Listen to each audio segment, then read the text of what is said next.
오늘의 주제는 죽음입니다. 제가 해드릴 수 있는 게 참 많더라고요. 우리 아이는 추운 거 싫어하는데, 우리 아이는 더운 것도 싫어하는데, 울면 저도 따라서 펑펑 웁니다. 소중하고 귀한 일을 저는 한다고 생각합니다.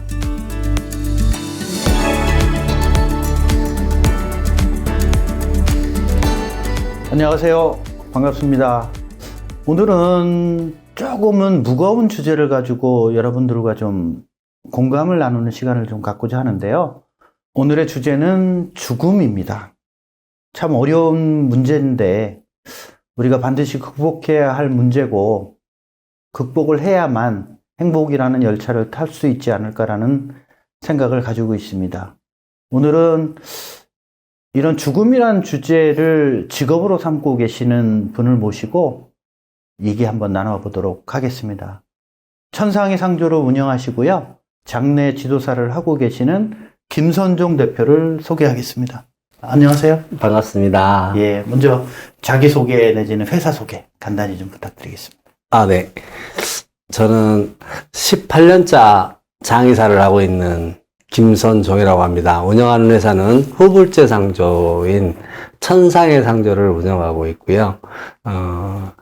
후불제 상조 천상에는 장례가 발생하면 전화하시면 출동해서 모든 것을 원스톱으로 도와드리는 바로 그런 상품입니다. 그래서 장례에 대한 모든 것을 다 도와드리고 있습니다. 이상입니다. 아유, 힘드신 일을 하고 계신 것 같고, 그 장례지도사라는 직업이 이렇게 흔하지는 않은 것 같은데, 이 직업을 선택하시게 된 어떤 계기나, 또한은 하시면서 그 안에서 느꼈던 어떤 공감이라는 주제로 해서 하실 말씀이 있을 것 같은데, 그 부분 좀 말씀 좀 해주세요. 세금하고 죽음은 피해갈 수 없잖아요. 전국민들이 그렇죠. 누구나. 네. 그래서 제가 이 장례라는 직업을 선택하면 불황은 없겠다. 처음에 먹고 사는데 지장은 없겠다. 이런 생각을 했어요.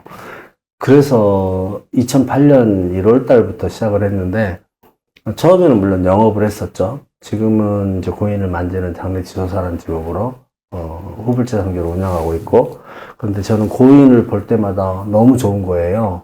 제가 해드릴 수 있는 게 참 많더라고요. 그래서 이게 내가 갈 수 있는 천직이구나. 그래서 저는 지금도 앞으로 70까지는 적어도 건강하게 고인의 몸을 만질 수 있겠구나 하는 이런 생각 갖고 있고, 해줄 수 있는 게 참 많아서 너무 행복합니다. 지금 하고 있는. 참 훌륭하십니다. 어쨌든 이렇게 마지막을 준비하는 그 유가족을 만나실 때, 지금은 또 말씀도 하셨지만, 그래도 남들을 대할 때의 마음과는 조금은 다른 어떤 마음가짐도 있으실 것 같고, 또 그런 게 있어야지만 이런 장례 지도사 이 일을 좀 하실 것 같은데, 어떤 그런 기준? 장례 지도사 하면 적어도 이런 거는 좀 가져야 된다는 그런 게 있으실 것 같아요. 우리나라에 장례 일을 하는 사람들이 몇천 명이 될 텐데요. 누구나 장례는 할 수 있습니다. 하지만 고인이 주인공인 장례, 고인만을 바라보는 장례를 제공하는 장례 지도사는 그렇게 많지 않을 것 같습니다. 실제로 고인들이 삶을 어떻게 살아오는지를 모르겠지만 막상 갈 때는 장례식에서만은 고인이 주인공이어야 되고 가족들이 그 고인과의 아름답게 이별하는 것을 도와주는 역할을 하는 게 저희 일이라고 생각합니다. 그래서 저는 옛날로 치면 장의사와 호텔리어가 합쳐진 이런 서비스를 제공해서 아름답게 이별을 하는 것을 도와드리는 역할을 하는 게 저의 일이라고 생각하고 그렇게 실천하려고 노력하고 있습니다. 네, 그 호텔과의 어떤 연계, 참 그 말씀이 좀 와닿는 것 같습니다. 예. 그리고 일을 하시다 보면 지금까지 많은 일을 하셨을 텐데 상당히 잊지 못할 순간이라든지 그런 것들이 좀 있을 것 같아요. 그런 거 좀 공유해 주시면 좋을 것 같습니다. 언젠가 모신 분 중에 아이가 죽었는데 그 아이의 장례를 치르는 부모님께서 보통 자식이 죽으면 부모님 가슴에 묻는다고 하시잖아요. 근데 우리 아이는 추운 거 싫어하는데, 우리 아이는 더운 것도 싫어하는데, 불도 무서워하는데, 그런데 화장을 해야 되고, 이렇게 그때 그 부모님께서 예전에 이제 제가 상조를 할 때인데 당신들의 부모님을 모시기 위해서 상조를 가입을 하셨었는데 정작 자식을 장례를 치르는데 쓰느라고 그때 마음이 좀 제일 아팠던 것 같아요. 그랬을 것 같아요. 네. 그리고 요 근래에는 제가 그 시신기증하신 분들의 입관봉사를 하고 있는데 그분들의 삶이 정말 천사라는 생각이 들어요. 왜냐하면 이 세상을 올곧게 잘 살다가 가실 때 시신도 없이 가족들은 장례를 치르고 그 다음에 의학 발전을 위해서 자신의 몸까지 다 내어주는 사람 정말로 천사인 것 같아요, 그분들이. 그래서 그분들의 몸을 한 달에 한 번씩 모시는 봉사를 하거든요. 그래서 그분들의 죽음이 참 마음에 와닿습니다. 예. 아, 그 질문을 드리려고 했습니다. 아, 그렇습니까? 미리 네. 말씀을 해주시면. 아, 네네네.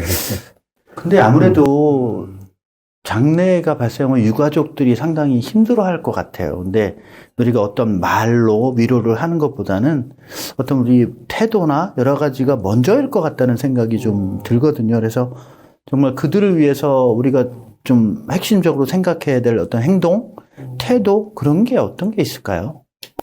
저는 이제 장례를 진행하면서 처음에 이제 빈소가 차려지고 그러면 이제 보통 뭐 초제, 뭐 기본 제사 이렇게 말씀들 하는데 저는 예법 안내라고 말씀드려요. 장례를 진행하는데 절대적으로 가족들이 알아야 할 예법들이 있고 우리나라 장례 문화라는 게 있기 때문에 그런 것들을 가족분들한테 알려주기 위해서 노력을 좀 많이 하고 있습니다.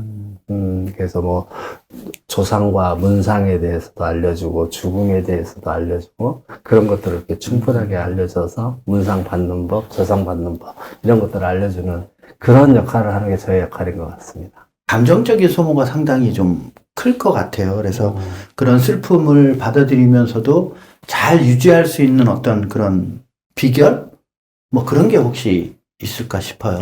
그런 비결은 없습니다. 저는 장례식장에서 고인 몸이 많이 안 좋은 경우가 많습니다. 특히 요양원이나 요양병원에 계시거나 그런 분들 가족들이 돌보지 않으면 몸 상태가 많이 안 좋으신 경우들이 의외로 많습니다.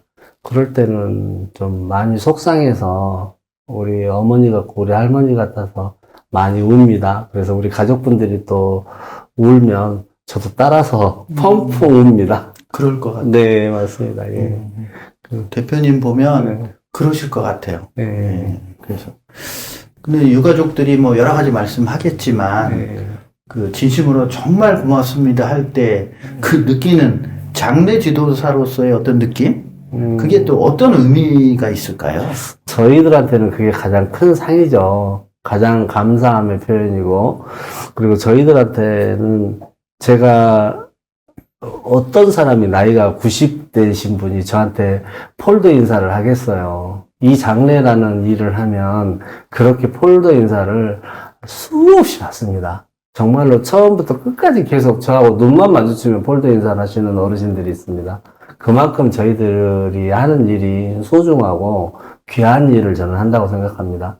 그리고 장례를 진행하다 보면 3일 동안은 적어도 저가 그 가족이 되고 있습니다. 말씀을 들어보면 그들과의 어떤 여러 가지 공감 또 감정에 대한 어떤 서로 간의 공유 이런 것들이 되게 중요한 것 같아요. 예. 우리 사회가 이런 어떤 죽음이나 슬픔을 대하는 어떤 방식이나 이런 게 있을 텐데 그 중에서 혹시 이런 건 좀 바뀌었으면 좋겠다라든지 아니면 이렇게 하면 좀 뭔가 좀 따뜻하게 되지 않을까라는 부분이 어떤 게 있을까요? 안타깝게도 이렇게 표현해도 괜찮을지 모르겠지만 장례라는 부모님의 장례를 모시면서 그걸 돈벌이 수단으로 생각하는 분들이 생각보다 좀 많은 것 같습니다. 어떤 얘기냐면 부조금으로 들어오는 그 비용들을 생계에 보태려고 하시는 분들이 의외로 많습니다. 고인을 위해서 써야 되는 돈들인데 뭐 저희들이 진행하는 뭐 기본적인 거 외에도 가족들이 너무 이렇게 조문객들이 오시는데 대접이 허술하게 하는 분들이 생각보다 많으시거든요. 네. 예전에 이런 경우도 있었습니다. 부부가 상주님이 부인한테 틈만 나면 밖에서 이렇게 앉아가지고, 여보, 이번에 저 티볼리 살 수 있겠어. 당신한테, 이번에는 여보, 당신한테 제네시스 사줄 수 있겠어. 좀 부주금이 들어오는 걸 보면서 그런 얘기를 하는 것을 들을 때, 이분들은 부모님을 잘 이별을 해야 되는 게 아니라 부모님을 돈벌이 수단으로 생각하고 있구나. 이런 생각이 들 때 참 많이 마음이 아픕니다. 그럴 것 같아요. 이게 그래도 부모님이나 또는 사랑하는 사람들을 잃었을 때 그 마음 그리고 그것들을 서로 공유하고 공감하고 잘 보내드리는 것이 가장 중요한데 어떻게 보면 주객이 전도됐다는 그런 말씀인 것 같아요. 참 맞는 말씀인 것 같습니다. 지금 어쨌든 여러 가지 이유로 슬픔을 좀 겪고 있는 그런 분들이 있잖아요. 그래서 장례 지도사로서 그들에게 좀 뭔가 이렇게 전달하고 싶은 어떤 공감의 메시지라고 하면 좋을 것 같고요. 그거 말씀 좀 해주시면 좋을 것 같아요. 장래에 대해서 고민하지 않으셔도 괜찮을 것 같습니다. 장래 미리 준비하지 않으셔도 괜찮을 것 같습니다. 장래 어렵지 않습니다. 고인 아버님 어머님과의 아름다운 이별을 저같이 이렇게 후불 상주하는 친구들한테 맡긴다면 오히려 더 편안하게 모실 수 있을 것 같고, 그리고 사전에라도 장래에 대해서 궁금한 것들이 있다면 언제든지 전화 주시면 될 것 같습니다. 그리고 저는 장래는 아까도 말씀드렸지만 효도를 실천하는 게 장래라고 생각합니다. 그리고 부모님이 살아계셔서도 잘해야 하지만 돌아가셔서도 잘해야 하고 내가 죽을 때까지 계속 잘해야 하는 게 그냥 효도라고 생각합니다. 그 효도를 기반으로 하는 게 장례식이라고 생각하고 그것들을 자녀들은 고스란히 다 배우고 있거든요. 그래서 그런 부분들을 좀 더 생각해야 되는 것 같습니다. 역시 대표님은 항상 이렇게 따뜻하게 뭔가 말씀을 해주시는 것 같고요. 이 채널을 보는 우리 시청자 여러분들 모두 조금만 더 생각하시고 조금 더 따뜻한 마음으로 죽음이라는 것을 우리가 행복으로 바꾸는 그런 어떤 희망의 회로를 돌려보실 수도 있고요. 또한 그 죽음을 정말 세상에서 이 물의 흐름처럼 자연스럽게 맞이한다면 그 또한 두렵지 않을 거라고 생각합니다. 그럴 때 비로소 우리가 정말 작은 행복을 느낄 수 있지 않을까라는 생각이 들고요.